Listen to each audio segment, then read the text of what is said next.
Hey, good evening, everybody, and welcome to Popco the Writers. Hello, Jim. Hello, Dan. How you doing? Okay. Good, good. So we'll announce this at other points in the show, but I wanted to let people know that for the next few weeks, Jim and I will be going on a bi-weekly basis. Bi-weekly, bi-monthly. We're going to take every other Sunday off. Yeah, bi-weekly, right. It'll be every other week, right. Right. Yeah, so we won't be here till next week, but we will be here the week after. That's because a lot of stuff is just not happening. There's not a lot of news. Now, Marvel is making some noise and DC's making some noise. But as we get closer to the holidays, that's just going to slow down. But we will cover What If, since we're getting 9 episodes in 9 days. Yeah. And some of them look good. Yeah. I really liked the trailer a lot. I found myself more looking forward to that than anything. It's funny. It's like not much is happening elsewhere, but like in Doctor Who, like it's like, and I'm covering all of that on my Doctor Who podcast. In fact, we decided because we do reviews of classic Doctor Who. But we decided since new Doctor Who will be on Disney Plus, Yeah, that since he and I both get it and get Disney Plus anyways, that we're going to go ahead and do separate reviews for our Patreon subscribers for new Doctor Who. And just a little bit ago today, we recorded our very first special one for the it's like 7 or 8 minutes long for the Children in Need. Little to call it a special, it's like a scene. It's literally like 7 or 8 minutes long, and we just reviewed that and the controversy swirling around it. I don't know if you heard about all of that. I haven't heard the controversy part. I know that David Tennant's back. Yep. I know technically he's the 14th Doctor now. Yep. Yeah, they're actually calling him a separate one because he's like number 11 or trying to remember 11 or 12, something like that. And now he's the 10th Doctor unless you count the War Doctor. 10th. That's what it is. But this new little tiny tenure that he's going to have, he actually gets called the 14th Doctor before Ncuti Gatwa comes in as the 15th Doctor. Right. I'm behind. I stopped watching about halfway through Peter Capaldi's, and that's no knock against Capaldi. I actually really like Peter Capaldi. I just somehow lost the thread, and then I tried to get in on the Jodie Whittaker one, and it just didn't click for me. Yeah. A lot of people say this. My podcasting partner John S. Drew says this also, that he felt that she was a very good doctor, but she was saddled with not very good stories. Yeah, I don't think Chris Chibnall was a good choice for head writer.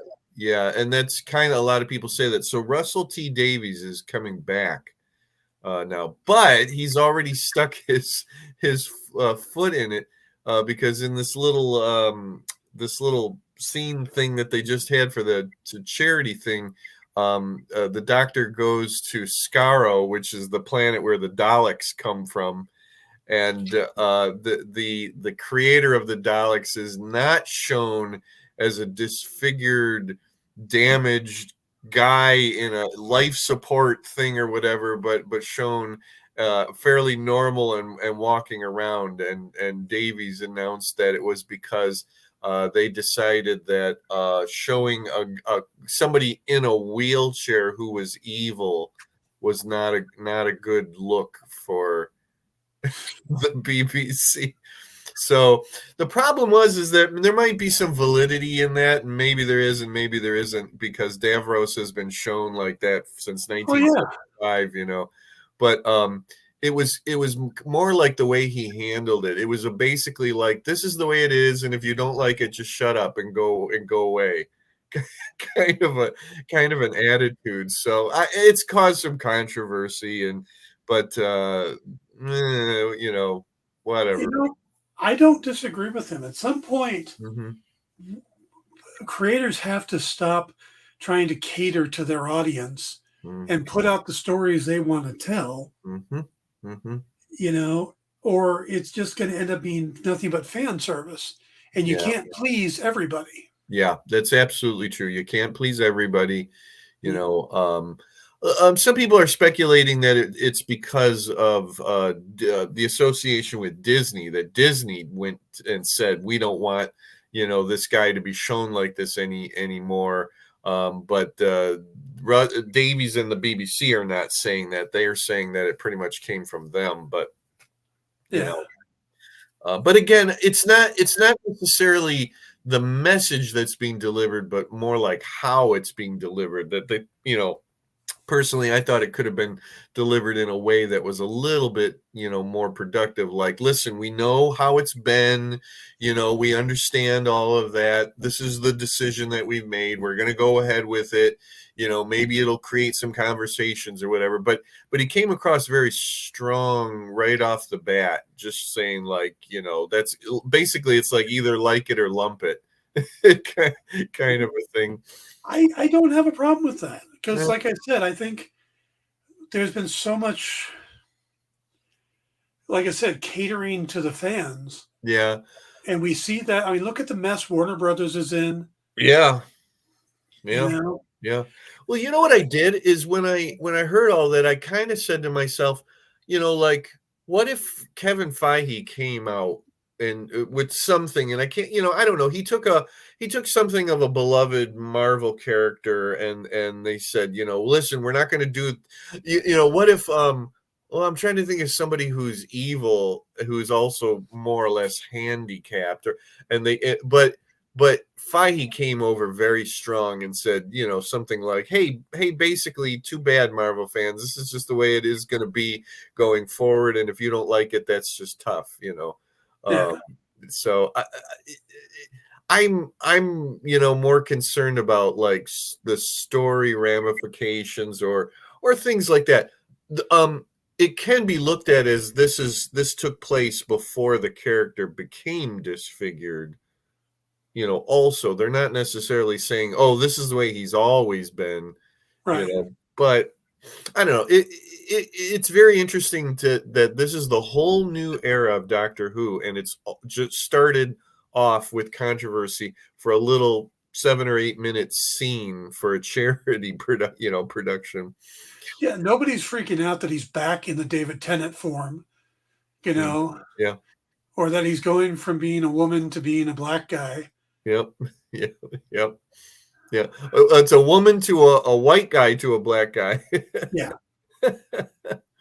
So I don't know. It'll be interesting. I mean, again, my real focus is classic Doctor Who. We're still let's see, we're in about 1968 right now, where we're reviewing things. We're still in Patrick Troughton, the second Doctor, but it is interesting getting these glimpses of what modern Doctor Who fandom and production is like.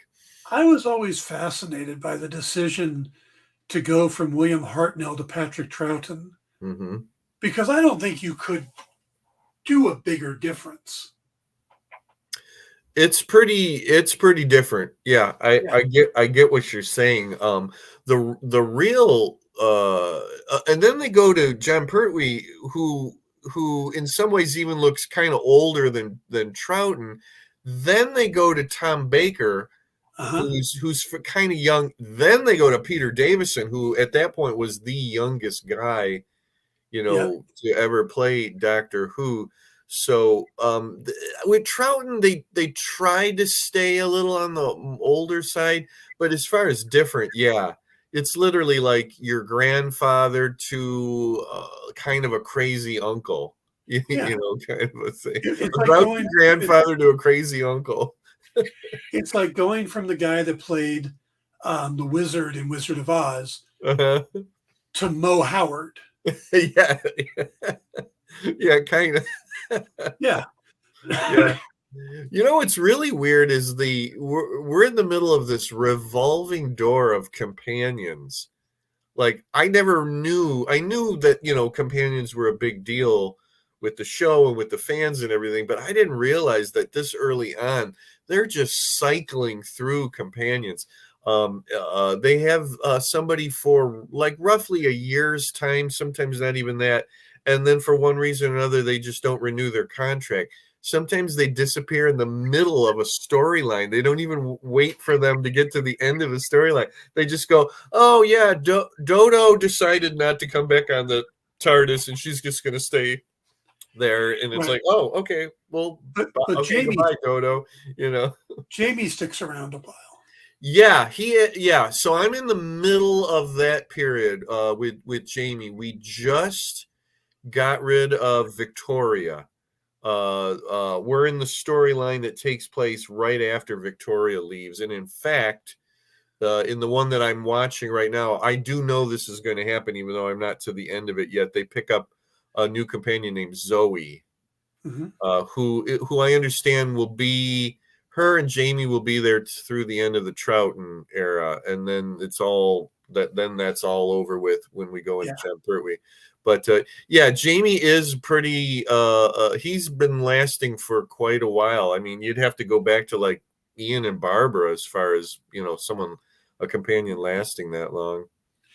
What I find interesting, and you probably already know this, but maybe some of our listeners don't or viewers don't, is that that era of Doctor Who was the inspiration for Outlander. Now that I have not heard that. No. Okay. Diana Gabaldon, the author of Outlander, Hmm. is a college professor and just really intelligent. Right. Right. Decided that she wanted to write a book, Hmm. but she felt that the way to do it would be to write a book and make all her mistakes in the first one, get it out of the way, and then write her serious novel. Okay. And she was sitting in a bar over in England, Uh-huh. and Doctor Who was on. It was a Patrick Troughton, Jamie, or second Doctor Jamie episode with This is Fraser starting to Hines. make sense now. Okay. Yeah. And she started working on the story as kind of fan fiction. Hmm. Basically, Jamie, and if you watch Outlander, the Scottish guy's name is Jamie. Jamie, that's right. Yeah. And he's the big, and he's kind of the hero of the story. Uh-huh. And then you have this woman who comes back from the war era to that era, Yeah. So it's this love story across time travel. Uh-huh. Uh-huh. And what gets really interesting is that she wrote the book and sent it out to some friends to read so that she could learn how to do her real book better. And they all went, "You got to sell this. This is good." And now she's done a whole series of books Yeah. basically fan fiction of Doctor Who. But a friend of mine named Kristen works the Gallifrey convention out here in LA every year. Hmm. And she works the guests. And Mhm. she's gotten to know Fraser Hines pretty well. Is that right? Yeah. She also is a huge fan of Outlander Uh-huh. and travels around to signings for Diana Gabaldon. So at one point, she started bugging Diana, saying, "Fraser is still alive. Uh-huh. Yeah. And, He's and still very active." active and very Yeah. active, you know. So she put them in contact, Wonderful. Wow. and it led to Fraser actually getting a role in Outlander. Perfect. That's a full circle right there. Yep. Fraser just came out with he did a novelization of the big his first Dalek storyline, Power of the Daleks, I think, if I remember correctly. That sounds right. I know that's one of the titles. Yes.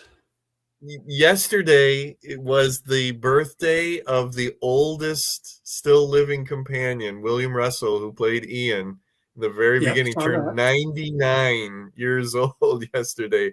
My Yeah, hero, Ian Chesterton, turned 99. I just saw that today that he had.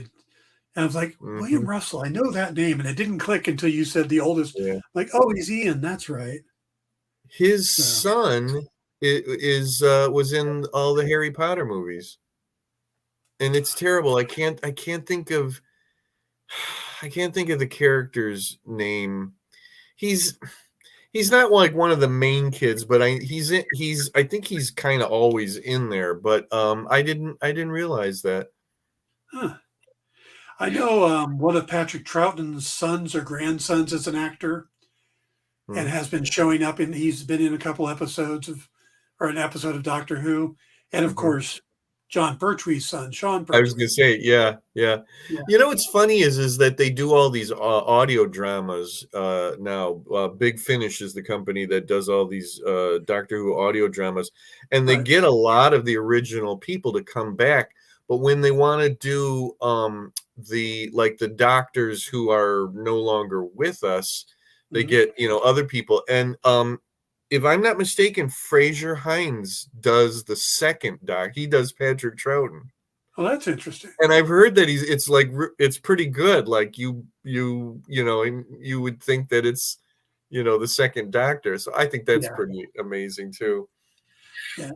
Sean Pertwee dressed as his dad as Doctor Who one year for Halloween, I and s- I'm trying to remember if I saw the picture. I've heard about that. Well, I asked my buddy John. I said, "So has he done, his dad, in the radio dramas or anything?" He's like, "No, he's not actually done that." I'm going like, "Well, it's just perfect. Like he should yeah, play him in something." yep, That's so yeah. funny. I love Yeah. that. I I got to love that. interview. I got to interview him once, a phone interview Oh when I was wow. still working for Bleeding Cool. Yeah. I got lined up to do a bunch of interviews, and I did from Gotham. I did Sean Pertwee, Robin Lord Taylor, and Corey Michael Smith, Oh, like okay. back to back to back, and just had a blast with all of those guys. They were all super nice, you Oh, know. that's wonderful. That's But at wonderful. the end of the interview with Sean, I went, oh, by the way, happy birthday. And he was really surprised that somebody knew it was his birthday. I'm like, oh, yeah, He's like, oh, you do your homework. I'm like, yeah. he he should feel that he's arrived. He's so well known now that people like strangers know his birthday. He was a kick ass Alfred. He really was. Yeah, yeah, yeah, very much so. I remember how much we liked him in that part, on that show. Yeah, definitely. So, I'd love to see him do something as his dad, as the Doctor. I just think that would be absolutely. so amazing. Um, all the other thing is that somebody in a Doctor Who Facebook book group that I'm in put up a very recent photo of Tom Baker, and Saw that. sadly, it's like I knew he was up there in years, but like, and it's funny because he was in like a little restaurant, a little cafe or something like that, and he's even like dressed like pretty much like his doctor. But I looked it up. He's 89 now, and Yeah. he's looks like he aged like very rapidly, very quickly. Like he did not look Yeah. good, so Yeah. that was a little hard to see that photo and be reminded that, yeah, the guy's 89, oldest living doctor right now. Yep. Yeah. No, I saw that picture too. And that long green coat. Hmm. Hmm. And it's like, I love that he's still around, but yeah, age has definitely hit him. Yeah, they just did this little short-lived or short only 6 episodes thing called Tales from the TARDIS, where they have gotten together groupings of 2 actors from past Doctor Who shows, and who have come in as their characters, and they filmed a little like sort of framing sequence around one of their classic episodes. And it's what's cool is it's not the actors getting together to reminisce, it's actually the characters go into a different TARDIS called like a memory TARDIS or something like that, and then start remembering the episode. And there's a lot of the eras are touched upon in these 6 episodes from classic Who, but not the Tom Baker era. And people were kind of wondering, why that is. They said, well, okay, we understand that Tom may just now be just too old, to do much of anything. Just like William Russell has dementia now, and he can't really do things anymore. But they didn't even get like any of his companions back together. But Fraser Hines and the lady who played Zoe did one where they were there. Like, this is literally Fraser Hines as Jamie, coming into this whole thing. I haven't seen them because they are not. It's only being shown through the BBC and all of that. You can't see it legally, in the United States. I learned something really fascinating about the BBC and Doctor Who productions, and I guess I should have known this, and I never really realized that they're sort of like PBS here, the public broadcasting system, whereas they're like a public company. They can't just show things here and there because it's British money that goes into getting it made. The reason that Disney is going to have the new specials plus Shooties era is that they are actually sort of like co-producers. They actually put money into it. But Tales from the TARDIS was purely the BBC, so it can't go on to Disney Plus and or another type of platform outside of the UK at this time. It maybe once it goes on disc, it might be, but I never really realized that before. That okay, yeah, that's how that's set up. How interesting. Yep. Yeah.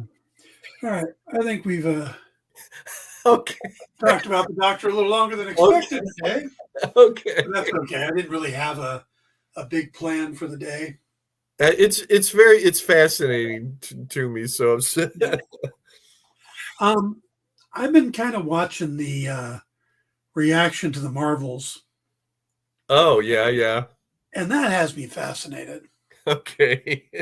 Because the narrative continues that it's a big flop and that it's a bad movie, even though everybody everybody I'm listening to who've seen it have been like, at worst, it's a fun movie. It's a little messy, but it's fun. Yeah. And at best, they really like it. Yeah. I think I've seen maybe 1 or 2 people just call it atrocious. And I'm like, well, I don't even know why you would. It's not atrocious, yeah. Yeah, I did a little digging, and I was kind of curious. Okay. So the audience score right now for the Marvels is 83%. On Tomatoes? Rotten Tomatoes. Right, the audience score. The critic score is lower, but I don't ever really care about the critic score. I don't even know why they bother with the critic score. Who the hell cares? But just off the top, 3 movies with a lower score. Like quite a bit lower. Iron Man 2, 71% audience score. Huh. The first Thor, 76% audience score. Captain America, the First Avenger, 75 audience score. What? That's my favorite Marvel film. Uh-huh. I don't understand something about Iron Man 2.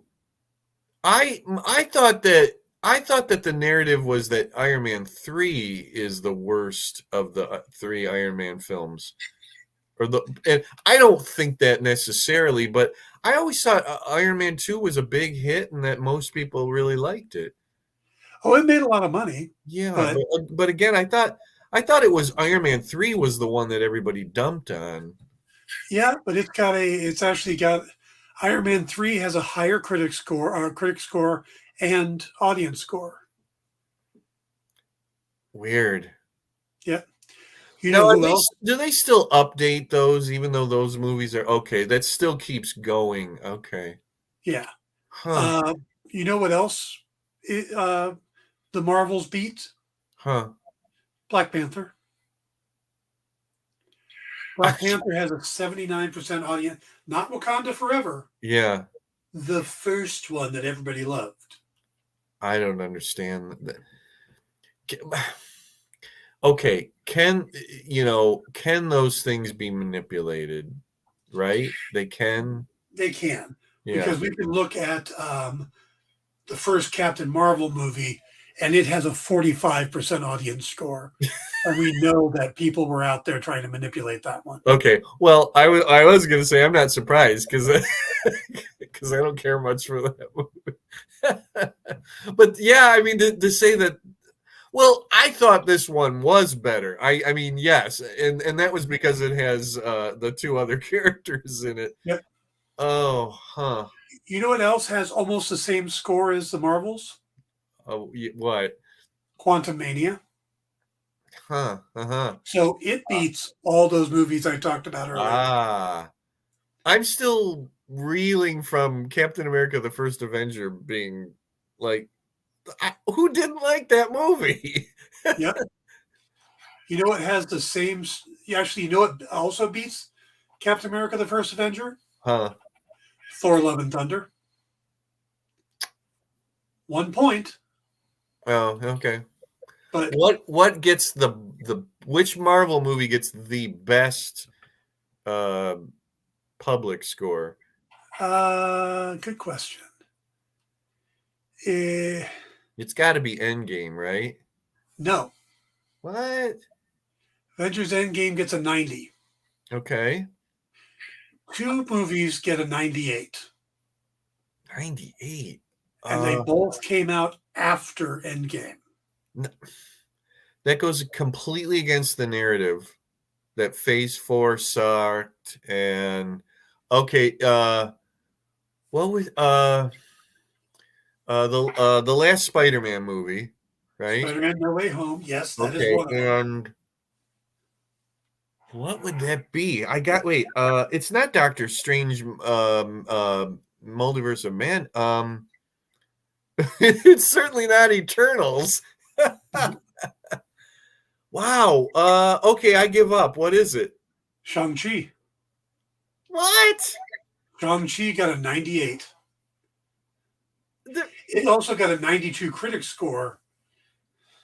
God, I was. It's not bad. It's just I was not impressed. Oh, I love Shang-Chi. It's one of Okay. probably my favorite Phase 4 movie.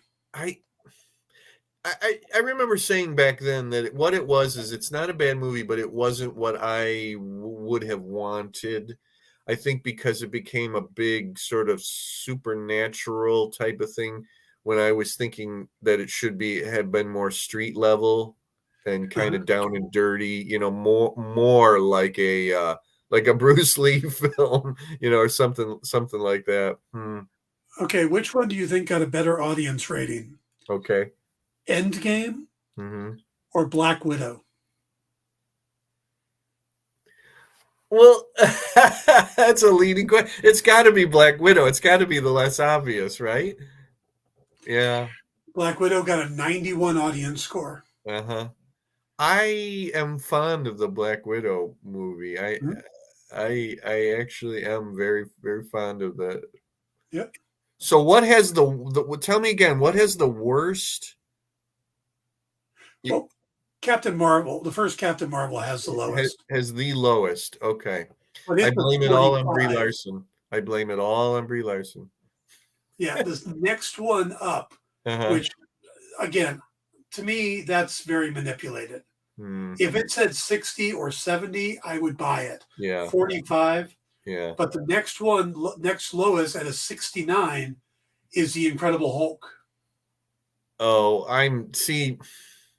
that should be the lowest. Of all the Marvel movies, that's the one that I watched once. And I didn't see it in the theater. It's the only one that I didn't see in the theater. I would happily watch that again over Love and Thunder. Oh, I Love would. and Thunder is horrible. I wouldn't. No, that's a big gap though between Captain Marvel and the Hulk movie. If you go into the 40s up into the 60s. Well, yeah, but I think the Captain Marvel movie is a manipulated number. Okay, okay, okay. Yeah, Yeah, it's all the I mean misogyny. its critic score was a 79. But I mean, if the misogynists did that, then they should have just hated and loathed the Marvels, Right. because it triples up and doubles down on Mhm. the women, you know. Yep. But yeah, Black Widow 91. I like that movie. I like that movie quite a bit.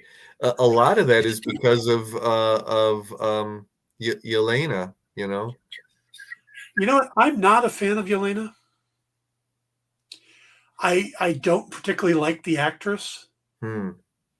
Um, I feel like they're really trying to make her popular, Hmm. and I just don't see it. But Hmm. there's a few actresses that people seem to love that I am not a fan of. Well, that's like me and Brie Larson. Yeah, Well, I'm did not a you? fan of Sigourney Weaver, Glenn Close either. Okay. Did anything change when Yelena was in Hawkeye?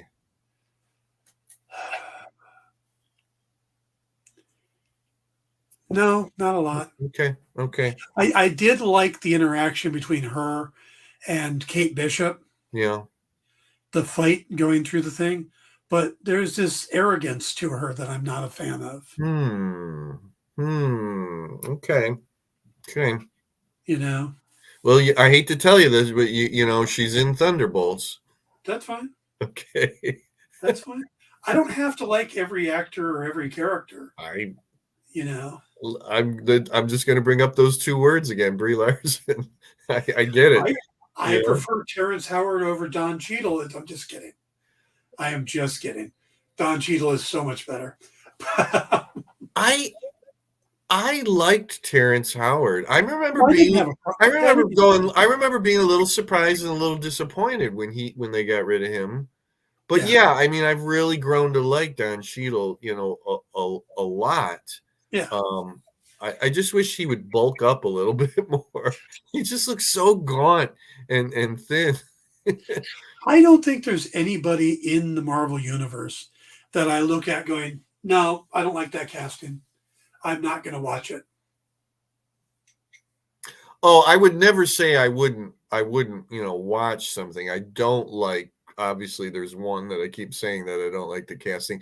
There's probably maybe, I don't know, there's probably maybe another one or two in there that I don't care much for the casting, but Yeah. I not to the point where I would say, "Oh, I'm not, you know, not going to, you know, watch this at all." Yeah. Um Now, in defense of Florence Pugh, I really haven't seen her in much else. mhm. Mhm. So it could just be, but there's a lot of social media, or in my social media feed, there's a lot of images of her that get posted, Hmm.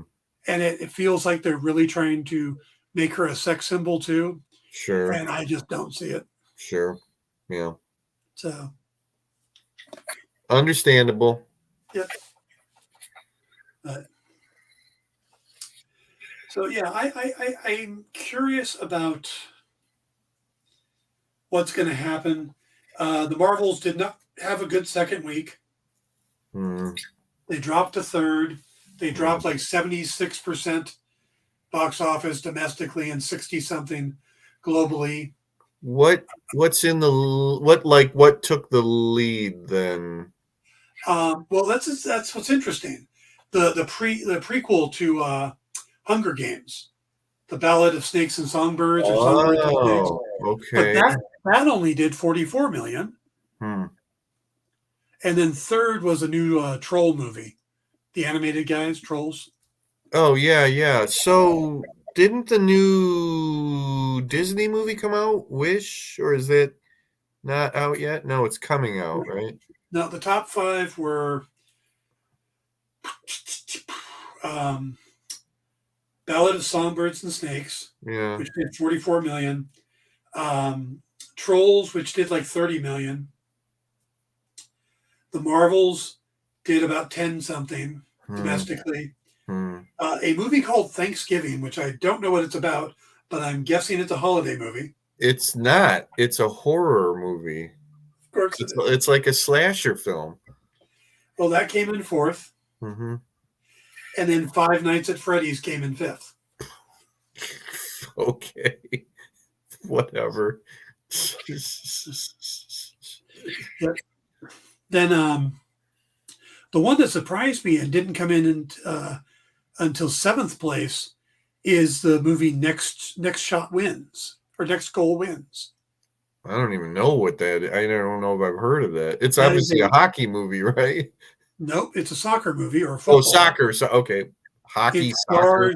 It stars Michael Fassbender, and he goes down to take over. He's a European soccer coach or a football coach, and I think he goes down to New Zealand to take over a team there. Oh, wait a minute. Or did I see a preview for this? Probably. Yeah, no, I'm not it's kind of a Cool Runnings type, okay, humor sport movie. It's directed by Taika Waititi. Yes, that's the Taika Waititi movie. I guess I didn't realize that was the title of it. It has Will Arnett in it, right? Is that the one that? Don't know.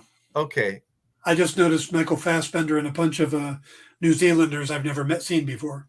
I think I might have seen a preview for it when I went to see the Marvels, but I think there was some movie that they had a commercial for while I was watching Lego Masters, which is hosted by Will Arnett. And then suddenly in the movie was Will Arnett. And I thought, oh, well, that's why they're showing it during Lego Masters to make that connection. Okay, I think that's that movie. But yeah, it's the Taika Waititi movie. Okay. We can look it up. I heard that he plays Korg in it. Yes, but he's just the head of the ball. Yeah. Will Arnett is in Next Goal Wins. Okay. All right. Then. All right. I was correct then. All right. That was some good targeted marketing there. Show the commercial during Lego Masters. Taika's in it as an American Samoan priest. Okay.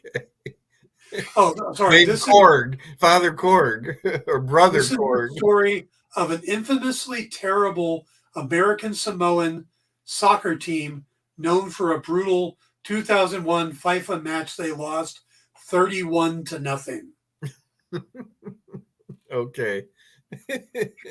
Now, on the other end of the football spectrum, this last week was the second season finale of Welcome to Wrexham. Yeah, you're the one and it's funny, I've been thinking about that through this whole talk. And I got to tell you, the people that make that show are brilliant. Good. I'm glad. Because they take a real life thing with real people. You got two actors attached to it. Everybody else is a real person. Right. Yeah. Yep. And they create so much drama and so much intrigue and interest. And the show just changes from week to week on what it's going to. They did an episode that was all about family and parents and how one of the players' fathers ended up divorcing his mother and coming out. And him dealing with that. And then we find out that Rob McElhenney had the same situation in his life, except for it was his mother who came out. And now he's got like two mothers. And that's always just, so they make these connections and, it's just, they really do know how to find the drama in these things. Or how one of the main players' son is autistic, was diagnosed with autism while filming. So they did a whole episode about autism. And they also have another fan who is a huge fan, goes to all the games, who is autistic. So they brought her into the spotlight too, with her permission, her mother's permission. And, and then when we see these, the finale where we find out if they actually succeeded in getting promoted to the next league up. Mm-hmm.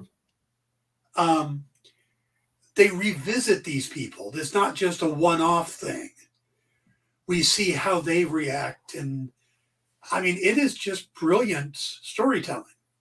Do you think that I don't know if how many people are really watching this show, because honestly, you're still the only person that I've heard, talking about it. It makes me wonder, what its audience is like. Well, it got approved for a third season. Okay, good.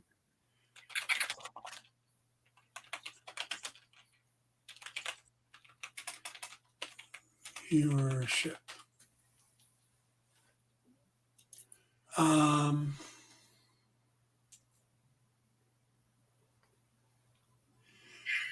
Well, it's ranked 35. I don't know out of how many, but yeah, the numbers are pretty decent for an FX series Okay. that then goes to Hulu. Okay. But you've got this brilliant marketing by Ryan Reynolds, who, if he wasn't an actor, he would still be making a fortune off of marketing. And he's done all this, and you're like following the coach, and it's, he's all stressed trying to, we find out more about his personal life, and it's a big game and all that stuff. And you realize through the whole thing, he's wearing an aviation gin sweater because that's part of their kits or their uniforms. Right. So the aviation gin logo is on the back of him to a lot of this. And I'm like, this guy is just brilliant.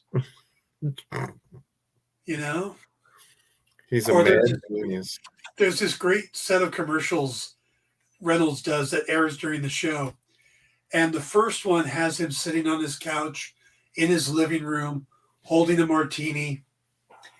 And he says, many people ask me how I celebrate a Wrexham win with aviation gin, of course. He takes a drink. And then right after they play the same thing. Everything's the exact same. And he pulls in and it's this ghost white look on his face. Many people ask me how I tolerate a Wrexham loss. And you realize the TV on the wall has been smashed. There is something on fire in the background. And he just plays them back to back. And I'm like, that is great. Yeah, that's pretty good. Yeah, so it was cool. And I found myself tearing up at the end of the finale. Wow. Okay. Because there was just so much tension. And I could have easily looked in the sports pages or on the sports websites and stuff. Sure. And, because they did it months ago. Yeah, right. But I waited because I wanted the drama. Yeah. And it was so good. So 2 seasons are now available on Hulu. All right, let's shift gears again. Okay. Madam Web, did you watch the trailer? I did, and I got to tell you something. That movie was not on my radar. I think I might have heard that it even existed, and I guess I was a bit bewildered by it. Like, Madam Web. I mean, of all, and then I see all like these other. There's other like superheroes in it, right? And I was trying to see, I was trying to look up like who are these other, and it's all the other Spider female characters in the Spider universe. Yep. I mean, I just don't get it. Somebody has some splaining to do, I guess. Well, the guy in the Spider-Man like costume, is Ezekiel Sims. Ezekiel Sims is from the J. Michael Straczynski run. He gets his powers from the Spider Totem. Okay. It's similar to Spider-Man's. But he didn't get it through a spider bite. And the character of Moreland and the group that goes around trying to devour the animal totem people. Yes. So Ezekiel actually helped Peter Parker in the beginning. Okay. All right. So I don't necessarily think he's going to end up being the bad guy. Okay. At no point does he wear a Spider-Man costume in the Krasinski run. Mm-hmm. And I'm not sure what the hell that design was. But Yeah. the Well, Madam Web herself is very unlike how she is in the. He's a little younger. Yeah, just a little bit. I understand it's got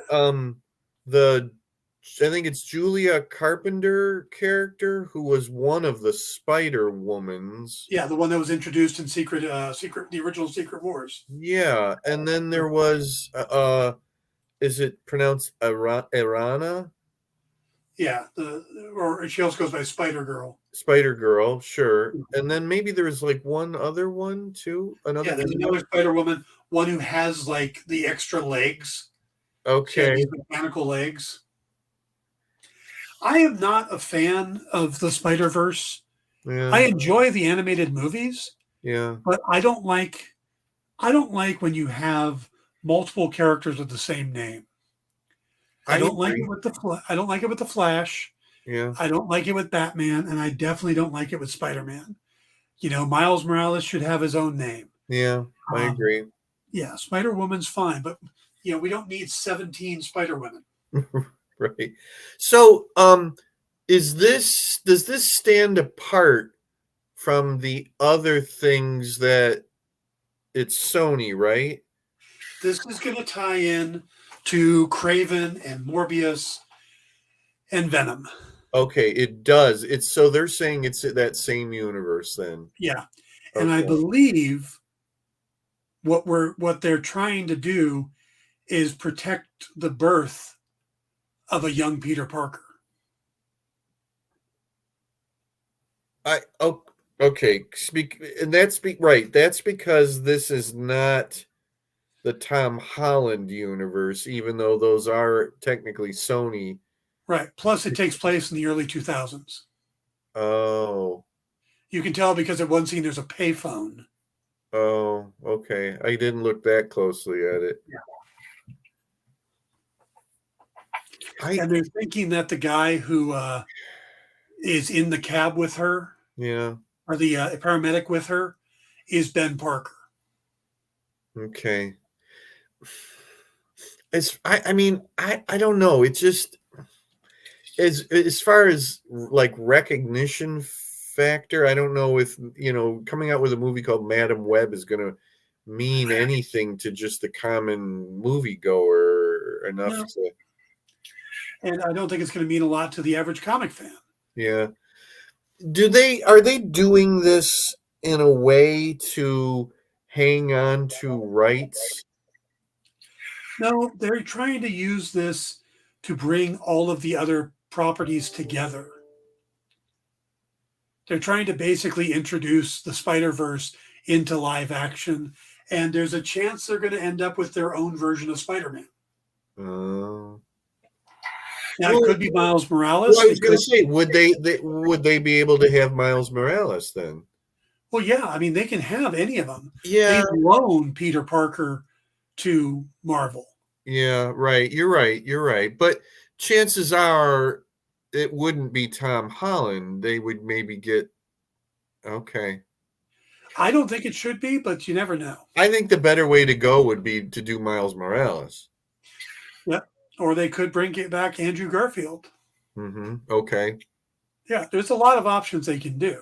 Okay. But yeah, it's we're not sure what Sony's doing. I don't know if Sony knows exactly what they're doing, but they've got like 4 movies coming out next year.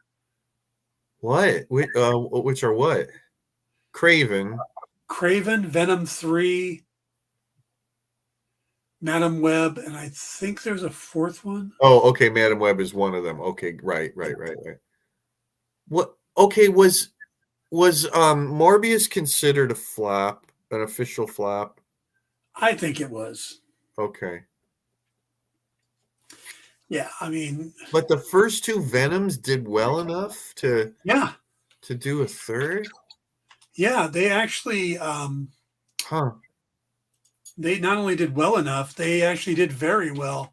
They have like the records for like October openings and stuff. Who's playing Craven? Aaron Taylor Johnson. Do we know? We there's been no like teaser trailer or anything like that, or There's a trailer out there. oh, wow. It's got Russell Crowe as his dad. It's also got the chameleon in it.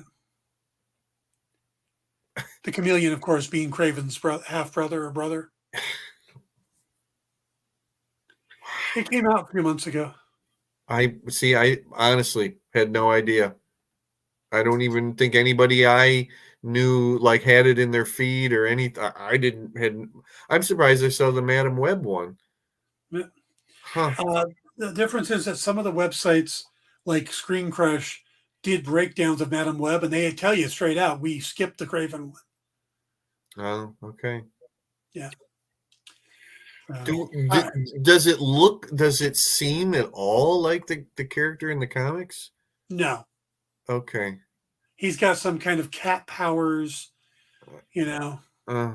I think he coughs up hairballs and sits on computers' keyboards. That's Well, then it should be a big hit. It should be massive, right? Because everybody knows what that's like. my problem is that somebody said they referred to Madam Web, and they said this could be good, but why does it look like it's made for the CW? Yeah, that is the most common comment that I heard. And after I saw that, I'm like, okay, if you took Final Destination and merged it with the Spider-Verse and made it for the CW, you have Madam Web. I'm trying to think of who else of a spider character that they like. What else would they make a movie out of? You know, it's like if there's another one. They were talking about doing one of El Muerta, which is this Mexican wrestler character, and they had the guy Bad Bunny set to star, but he's now since dropped out of it. I was gonna say I barely know what El Muerta is. I know. And it's like, why aren't you doing the Prowler or Miles Morales or is El Muerta considered a Spider-Verse character? Okay.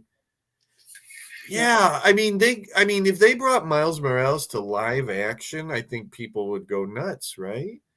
You would think. For the most part. By the way, well, can they do Jessica Drew? No, she's not. Yeah. Well, I think she counts as a Spider-Man. Why the hell wouldn't they just make Spider-Woman the movie with Jessica Drew and no, let's do Madam Web. Let's do Madam Web. If they had a movie called Spider-Woman, that would okay. If it made sense, they wouldn't be asking Marvel to make a decent Spider-Man movie for them. Yeah. By the way, Morbius has a 71% fan rating. Okay. And a 15% critics rating. There's a nice disconnect for you. Yep. All right, we're going to jump one more topic before we wrap up. Okay. So, what if season 2 is coming? Yes, it is. Now, I will say that the trailer got me more excited for it than I was. A couple of the episodes really jumped out at me. I know a lot of people are giving crap about Happy Saves Christmas, but to me, they're doing Die Hard, and I love that. Is it Jon Favreau doing the voice? I think so. Okay, good. I love the Peter Quill takes on the Avenger or the Earth's Mightiest Heroes, because it's not the Avengers at that point.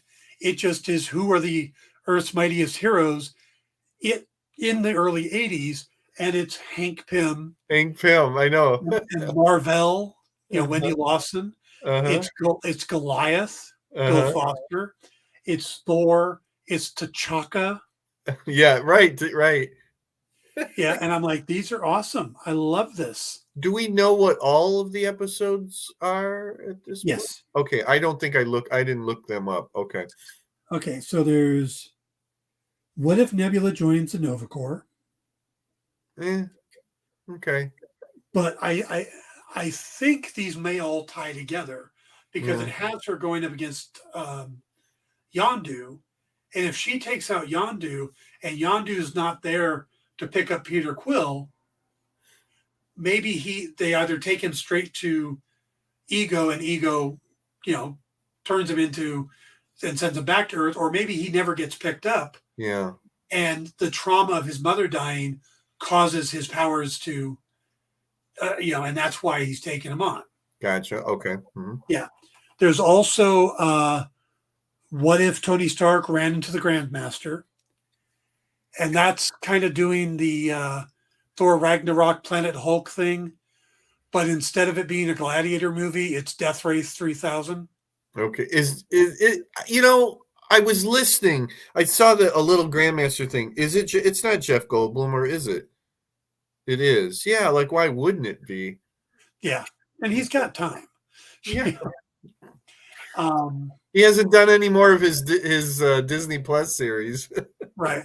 But that was the one that was supposed to be part of the first season. And we see that Gamora and that Tony Stark when the Watcher comes and picks him up. Okay. So that's where that Gamora comes from. Okay. That was in the end, the Guardians of the Universe. There's also what if Kahori is a new character? Oh, yeah. I knew that was, yeah. Mm-hmm. A Native American character who's going to have powers similar to the Tesseract or the Space Stone, and is I think that'll lead us into the finale, which is what if Strange Supreme intervened, and it brings back that version of. So I think those two are tied together. Okay. I'm missing some of the other ones. That's 5. There's 4 more. Usually they try to touch upon every, main part of the Marvel Cinematic Universe. What if Hela gets the 10 rings? Huh, that's an oddball one. Huh. Yeah. Hela gets the 10 rings. Yeah, what were the other 3? How many altogether? Should be 9. Okay, that's what I thought. What if season 2 episodes?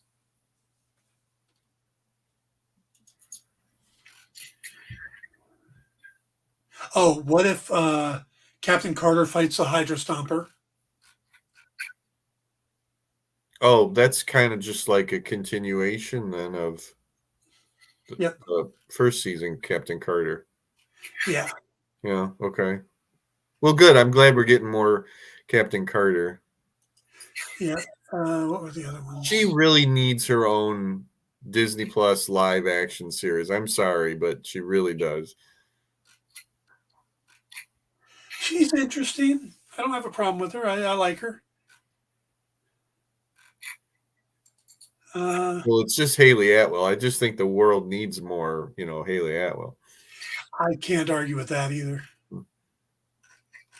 But now that she's a huge, big star, bigger than ever before, maybe these are all of them.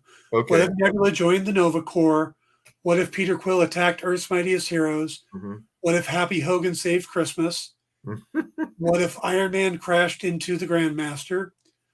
What if Captain America fought the Hydra Stomper? What if the Avengers assembled in 1602? Oh, the other day I was thinking about the 1602 stuff. Like, wonder why they're not doing anything with that. Okay, 1602, very interesting, very interesting. And then the last ones are: what if Hela found the 10 rings? What if Kahori reshaped the world? And what if Strange Supreme intervened? Okay. Yeah, there's some interesting ones there, and some more than others, but I think all of them have potential. Yeah, and that begins when again? December 22nd. Which is that's a Friday, and it starts on a Friday, and they're gonna drop one every day. Every day. Wow. All right. Yep. Well, that will liven up. So liven up Christmas Eve, Christmas Eve will. What if Happy Hogan saves Christmas? Right. Right. I think it's perfect. Perfect. Perfect. And then I think the Grandmaster one is Christmas Day, Okay. and they run through the 30th. So, Love it. Love it. yep, the Hella one is kind of interesting because it looks like she ends up teaming up with Wen Wu against Odin. Okay. So, yeah, there's a lot of interesting potential here. Yeah. Well, they have my confidence from season 1. I'm surprised they're not returning to Marvel Zombies, but then again, that's getting its own series Yeah. too, right? Haven't Yeah, heard anything yeah, since the original announcement. yeah. Now, what I also find interesting is in the clip, there's a scene where the Watcher is looking out over all the different variations of where he watches from, but it's Captain Carter standing next to him. It's almost like she's kind of going through all of this with him. Yeah, yeah. So, and I'm wondering if we're going to end up with another big team up at the end. Yeah, yeah. I'll be looking forward to seeing who all is doing voices, who they're able to get. Yeah. Yeah, it's like I doubt that Kate Blanchett's coming back to voice Hela, but you never know. That was going to be my question, but Benedict is doing Doctor Strange, right? You never know. I assume that Karen Gillan is doing Nebula. She usually does. Okay, good. Yeah. Good. So, wait. Here's the big question: Who's Peter Quill in this? Well, he's a kid in this, so. Oh, you're right. You're right. No way are they going to. I think there's a good chance they bring back the kid who played him in the movie. Oh, that would be very interesting. Yeah. Yeah, because Marvel's kind of does that, Well, but he wouldn't be much of a kid anymore. That was how many years ago, right? True. Yeah. They're probably going to have to recast that. Yeah, probably. Though I know a lot of voice actors and stuff that do kids' voices are not kids. Mm-hmm. Yeah, that's true. That's very true. So, yep. So it's been an interesting show. Yeah. Yes. Kind of all over the place. Yes. So no show next week. We will be back on the 2nd or the 3rd. Yeah. Yes. Yes, December 3rd. So yeah, not on the 26th. We'll be on the 3rd and the 17th. And then on the 31st. Perfect. I don't know about New Year's Eve. Okay. Is the 31st a Sunday? All right. Well, let's just leave that one up in the air. I don't do anything personally, so it's fine with me, but it's up to you. Well, I think Lisa's going to be here, so yeah, it's cool. It's cool. Yeah. No biggie. Unless I can convince her to join us for the show. That would be good. Well, the Sunday before that is Christmas Eve, so yeah. Let's just play that one by ear. Sounds good. You just let me know. We'll just surprise everybody. Yeah, I won't be here for Christmas Eve. I'll be up there in the desert. Okay, yeah, that would, yeah. I'd sooner do New Year's Eve than Christmas Eve. Hi, Ed. Bye, Ed. Oh yeah. All right. Thanks for dropping in for 1 second. He said notifications aren't working right for him. Okay. You should go back and watch the show, Ed. It's actually a lot of fun. Yeah, it's a lot of fun, and we're going to every other week. Yes, from now until the end of the year, we'll be doing every other Sunday, though we probably won't be doing Christmas Eve and New Year's Eve. And then we'll be back into the new year stronger than ever.